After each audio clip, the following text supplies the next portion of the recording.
வணக்கம். விசேட செய்திகள். இந்தியா குஜராத் அகமதாபாத்திலிருந்து லண்டன் நோக்கி புறப்பட்ட ஏர் இந்தியாவுக்கு சொந்தமான 787 இலக்கம் கொண்ட ஏர் இந்தியா விமானம் 242 பயணிகளுடன் புறப்பட்டு 5 நிமிடத்தில் விழுந்து நொறுங்கியது.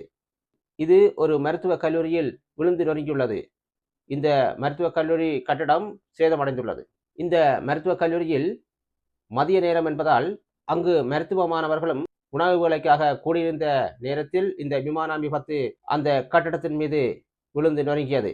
இதில் பயணித்த 242 பயணிகளில் 53 பிரித்தானியர்கள், 7 போர்த்துகலைச் சேர்ந்தவர்களும், 1 கனடாவைச் சேர்ந்தவரும் பயணித்துள்ளதாக அந்த விமானத்தின் நிறுவனம் அறிவித்திருக்கின்றது.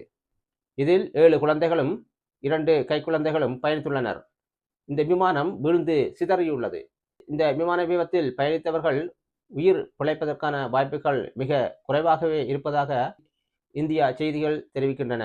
இதுவரைக்கும் 140 பயணிகள் இறந்துள்ளதாக பிந்தி கிடைத்த தகவல்கள் தெரிவிக்கின்றன. 60 உடலங்கள் மருத்துவமனைக்கு கொண்டு செல்லப்பட்டிருக்கின்றன. இதில் ஒருவர் கடும் காயத்துடன் மீட்கப்பட்டுள்ளார். இந்த விமான விபத்தின் போது இந்த கல்லூரியில் உணவு வேலைக்காக கூடியிருந்த மாணவர்களுக்கும் சேதம் ஏற்பட்டிருக்கலாம் என்று தெரிவிக்கப்படுகிறது. இந்த சேத விவரங்கள் தற்போது வரைக்கும் தெரியவில்லை. இந்த கட்டடத்தில் விழுந்த விமானம் எரிந்து இந்த கட்டடமும் எரிந்திருக்கின்றது.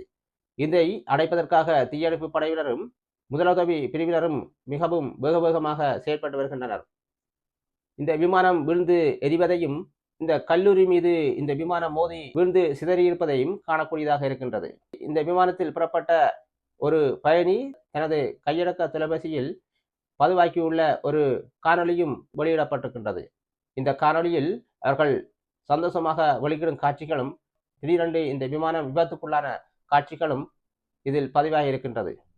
மிகவும் இந்த கோரமான விபத்து தொடர்பான செய்திகள் பின்னர் அறிவிக்கப்படும். நன்றி, வணக்கம்.